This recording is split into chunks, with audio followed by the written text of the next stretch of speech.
Gotham Knight looks to be the latest game released in the DC world. It's also not to be confused with Gotham Knights TV show, but it was also released in this year. Both do share their similarities with Batman Dead, and it follows a sort of Bat family. The Gotham Knights TV show follows a family of knights that nobody knows. My dad was Batman. Called me his little Robin.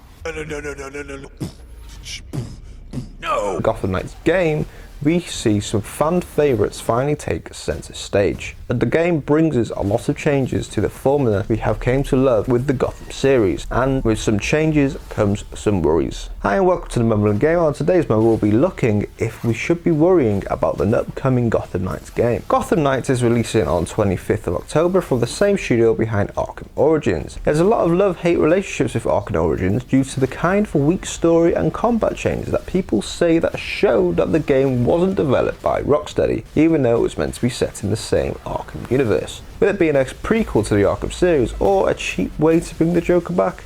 That alone could make you worry, making this game possibly go down the same route, or one of two routes. One, it could be a mess and misstep, or it could turn out the studio needed something a bit more fresh to show what they can do. There's still a lot more to worry about though, when looking at Gotham Knights, and not comparing it just to Arkham Origins. Let's start with the elephant in the room, or bat, or lack of bat in this case. It was only a matter of time before we saw a game set in the Arkham universe without Batman. As in Arkham Knights, Batman had to die due to his identity being revealed. This would be great, as at the end there was a secret ending where we see a kind of Batman use a fear toxin. The question of what that actually was never was answered, making Gotham Knights a perfect sequel and also spin-off from the game series. And with the first trailer revealing that Batman is dead and the Gotham Knights will be taking over the mantle and keeping Batman's villains at bay, it all adds up to the perfect sequel to the Arkham series. But no, for some reason, even though every element points to that, this will be a new story. The other DC game in development in the DC universe is Suicide Squad, and is weirdly set in the Arkham universe and developed by Rocksteady. It's very confusing why DC love killing off Batman. Just love killing Batman. It's fair enough in some cases where you want to tell a different story, but the Court of Owls is possibly one of the worst stories to tell with it being mainly a story of Batman dealing with hidden powers that have been manipulating Gotham for hundreds and hundreds of years. With the big twist being that the Court of Owls killed Batman's parents and basically created the Batman. Now with Batman not being in this story of the Court of Owls, the meat of the Court of the Owls story goes straight out the window. Making it worse is this is the first time the Bat family will ever come toe to toe with the Court of Owls in this universe. There's some very good stories connecting Nightwing and Batgirl being heavily tied to the Court of Owls, with both of their families being heavily influenced by the Court of Owls, with Nightwing even being a talon of the organisation at one point, being the Court of Owls elite assassins. But looking at the gameplay setup, it looks like these deep stories won't even be told, because you can choose at any point what character you play as, and you can play as one character through the whole game. This meaning that you can't really have that focus and push for a certain story element to be in the game. I'm hoping that there will be some sort of like replay element as different characters, but at the minute, looking at the current gameplay we're seeing, there is nothing like that. There is still hope for the story. If W Montreal are happy with completely changing the original Court of Owls story, there's a possibility that the story could be good. It does need some elements to pull this off though. I think they could do this if they have a strange focus on Batman. I know Batman's dead, but bat with me for a moment. They could still have a focus on Batman, with the core meat of the game being what happened to Batman, making it kind of feel like Batman is haunting the Bat family. Boo. Kind of in a similar way to the Joker did in Arkham Knights, but obviously in different ways. All four characters have a complex, different relationship with Batman. Red Hood has a very rocky relationship with Batman. Robin has a kind of respectful and hopeful relationship.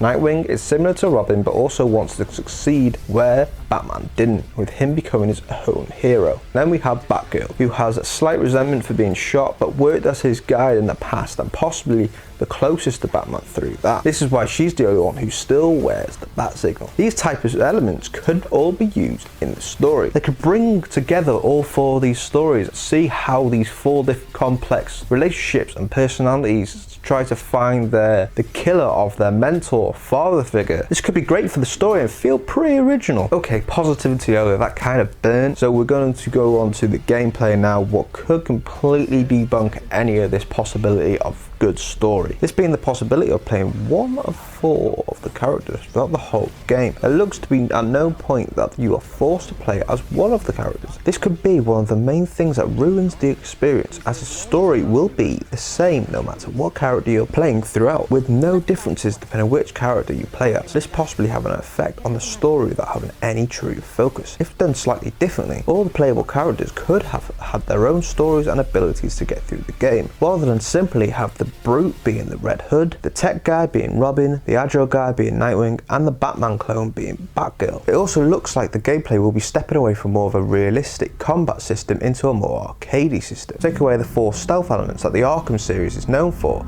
and some of the best parts of the game. But now it looks like it's going to be completely different. Let's take these 3 video game trailers as examples. One section in the gameplay trailer we got to see a stealth section. Rather than force you into stealth, it looks like it's a choice, as the enemies only carry bats around this area.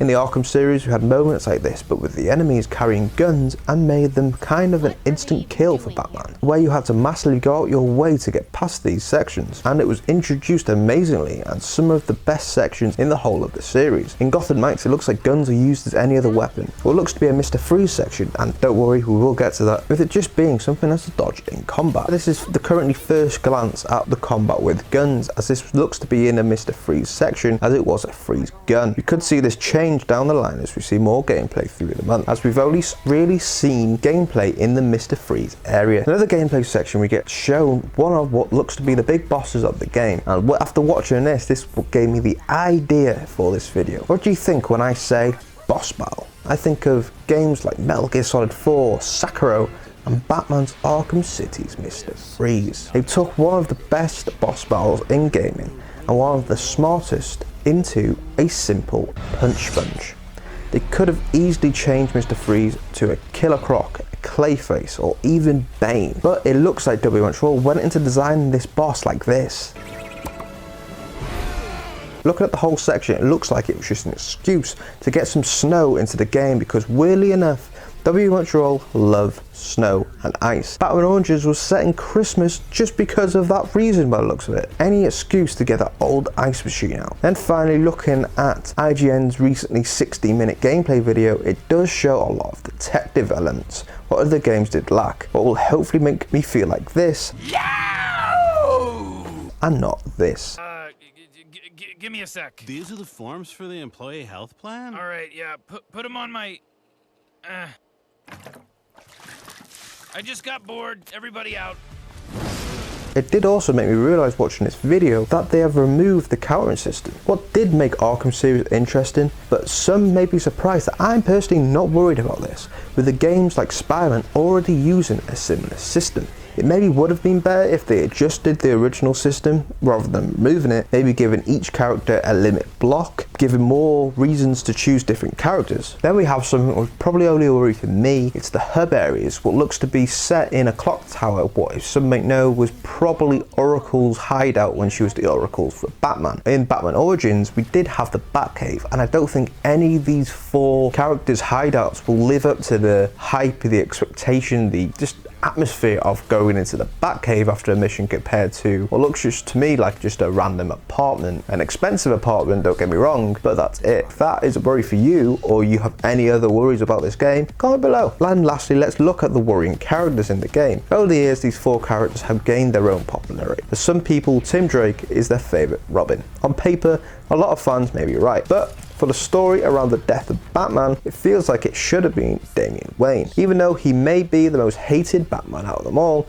it feels like it would have been the most interesting character to play as in this game, as Tim Drake's character has near to no ties with the Court of Owls, and with the rumour of Ra's al Ghul being in the game, he has no ties to him either. And Damian Wayne has strong ties to both of these characters, with Ra's al Ghul even being related to Damian Wayne, and Batman being obviously his father. In true Gotham Knights fashion, they furthered this worry by giving Tim Drake's Robin teleportation abilities. What I understand, he's meant to be a smart guy, but so was Batman, and you don't see him teleporting through Gotham. This looks to be a way to try to make these 4 members of the Bat family stand out, as they've also weirdly gave Red Hood magical abilities. Look at him hopping about. Why not just have the big brute character, what really shouldn't be a brute anyway, not be able to glide? Making the character who usually fights with guns a brute type anyway is a weird choice, but giving him weird jumping and special magical abilities makes it even weirder. It feels like they should have went down a more Sly Cooper 2 route. Bear with me. Throw out the multiplayer in this one and save it for Suicide Squad, and make the characters' abilities needed for certain tasks. I know if there will be any more playable characters down the line in DLC,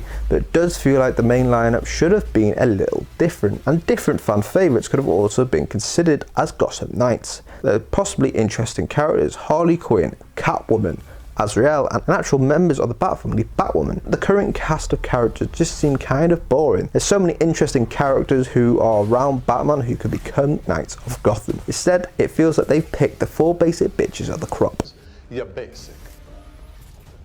This really does make you think, what is the point in this game? If they wanted to make a game out of a group of characters that are close to Batman, why not do a Teen Titans or Titans game? Nightwing is arguably the most popular character in Gotham Knights, and it's the leader of the Titans, or Teen Titans. Bring in more Batman villains, even fan favourites like Beast Boy, Firestar, Raven, Cyborg. The main villain could easily be Deathstroke, and other Batman villains could appear, and other Teen Titans own villains could also appear, adding a really good mix of different characters, possibly a really interesting story. But maybe that will be a future Mumble. And that's it for this Mumble. Comment below if you have any games that you're worried about, and please like and subscribe for future Mumbles. And that's it. Goodbye. Nope. And I'll see you on the next Mumble.